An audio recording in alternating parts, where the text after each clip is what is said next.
Hello and welcome. I'll show you how to install and configure our SQL Server management system. Let's start with how to document that is included in the installation files. Here you see all the details for installation and configuration of the system.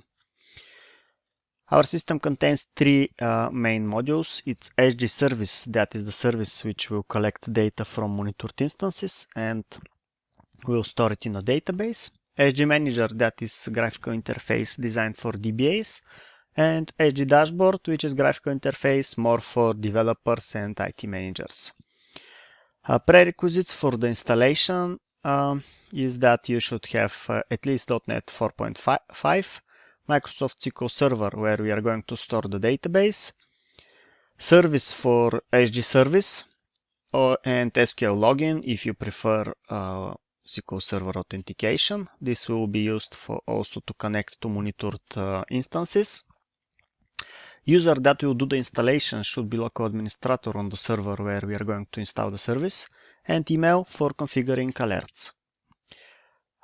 When it comes for permissions on monitored instances, service user for SG service or SQL login based on the authentication that you prefer should be member of sysadmin role, or if you are unable to grant this, there is a list of permissions that we need in order to collect all the data. For the installation, we are going to install both SG Service and SG Manager, and then we will do some configurations from Manager, and we'll do some configuration on the service. Then we'll add the monitored instances, and then we'll start the service to collect data. At the end, we are going to add exception for alert that we don't want to receive. So let's get started. Let's start with the service. You just need to run the setup, agree the terms, and then it will always start with 7 days trial version, and you can of course activate it later. You just need to type your organization and click next. This is the place where we should set the SQL Server that we will use to create database, and later we will store the data from monitored instances. You need to test connection, and if it is successful, the next button will be activated and you can continue with the installation. This is path for installation, some details and for the installation, and you just click finish. This will install the service and will create a database. When we are ready with the service, we will continue with Manager. Again, start the setup. Agree on the license agreement. This is SQL Server. You test the connection. When it's successful, continue with the installation. And this will install SG Manager. When we are ready with the installations, we will start with configuration. Let's start the manager. You see this new folder SGSoft in your start menu, and just select SGSQL Manager. While it is starting, we can set up the service account and service permissions. We just need to run the services, then find our service SQL monitoring service. For startup type, I will set automatic with delayed start, because in our case SQL Server and monitoring service will be on the same server, and with this we will give some time to SQL Server to start when the server is restarted. Let me add the proper user. It's Active Directory user, SG service, the password.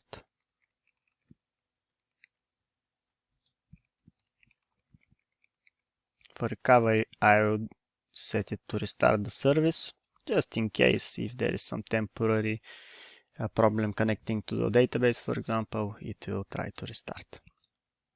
And we are ready, but we are not going to start it yet. We need also to grant permissions in program files SGSoft folder for this same user. Let me add it. Okay, SG service. Okay, this is also done. Now we need to connect to the database that was created during the installation.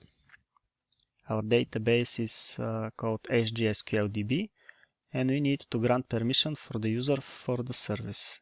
This is our login. If you don't have this login, you need to add it.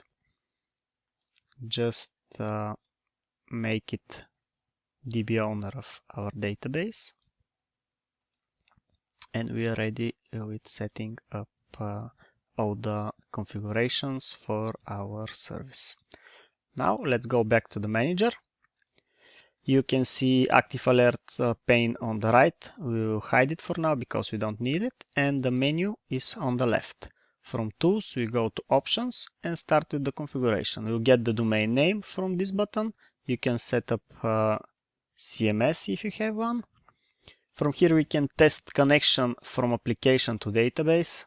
It is successful. Now it is using account of the user that is starting the application. So it is using Windows authentication. And here you can set the monitoring interval. I'll set it to 1 minute at the moment so we can collect some data. And this is the time when the daily checks will run. Let me just modify it to something close to the current time. Okay. Here in database setting, we will set the database mail settings for the alert system. Let me quickly add my settings.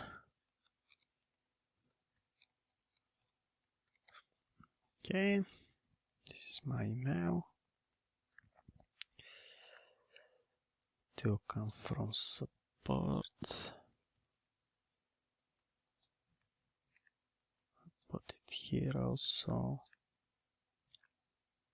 Let me add mail server. Port is 26. And let me put the password. We put the password here, but application will encrypt it before store it in the database. So in database, we have only encrypted passwords. And now we go to monitoring. You can see all the thresholds here. These are default values and you can modify it based on your needs. And here you can choose which performance counters you want to see in the manager. And with this configuration is done. Now we need to add some servers that will be monitored. From tools, manage servers, and you have a couple options. You can scan the network, you can import from CMS, which you should set first in the options, and you can import from text file. In our case, I will scan my network. So just click scan network, and there is this warning that if you have already set up some servers in the database, they will be overwritten. But in our case, this is initial installation, so I will just click yes. And now scanning of the network will take some time based on your environment. But when it's ready, we will see here all the discovered servers. Now when we have some discovered servers, we need to do some updates on their configuration. In order to start update, you need to first click on update button. And then we will choose from view all servers. This will show also the servers that application was not able to connect to, but they are discovered in the environment. So for the columns here in main server screen, most of them are self-explanatory, but in our case, we will need only the first columns.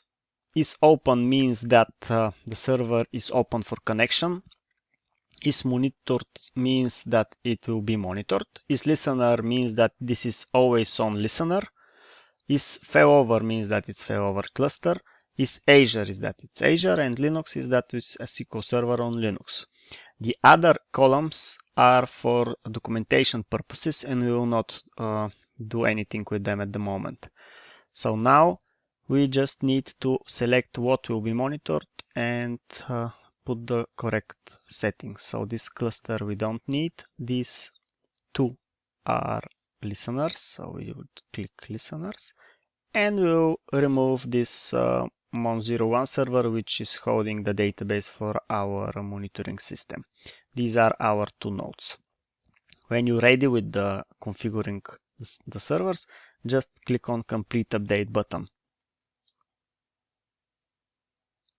And with this, we are ready with all the configuration. We'll close the manager and we'll start the service. There is a special tool that you can use to configure and start SG service. It's monitoring service settings 2, and we just need now to start the service. So we start the service, it's running, and now it will start collecting data.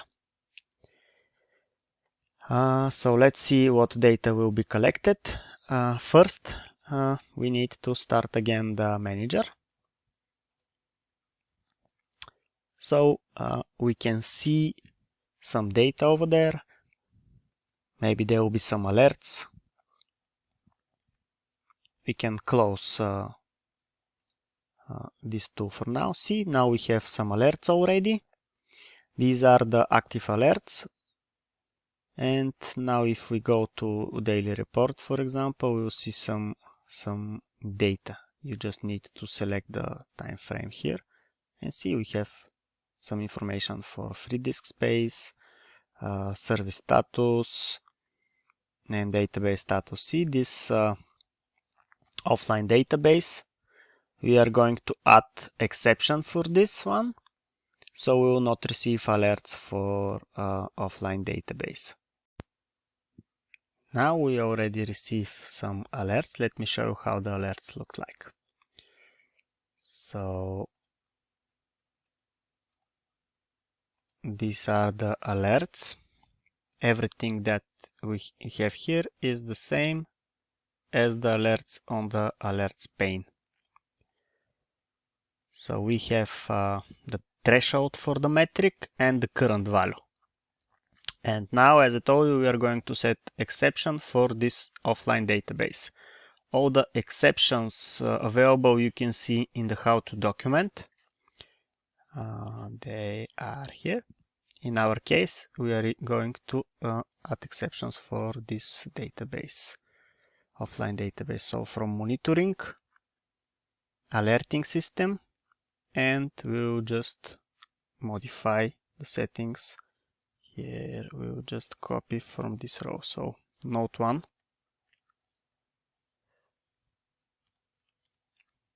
Type database status.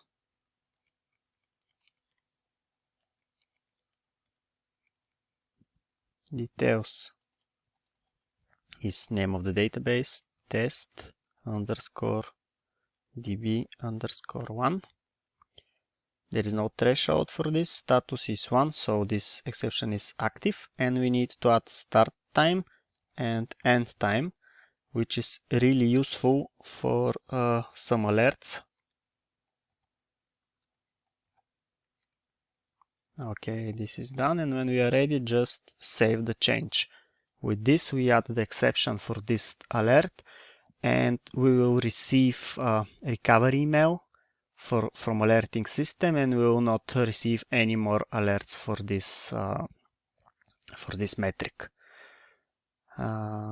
Okay, let me check when we my inbox for the recovery. Okay, we have this recovery email because of the exception that we just added.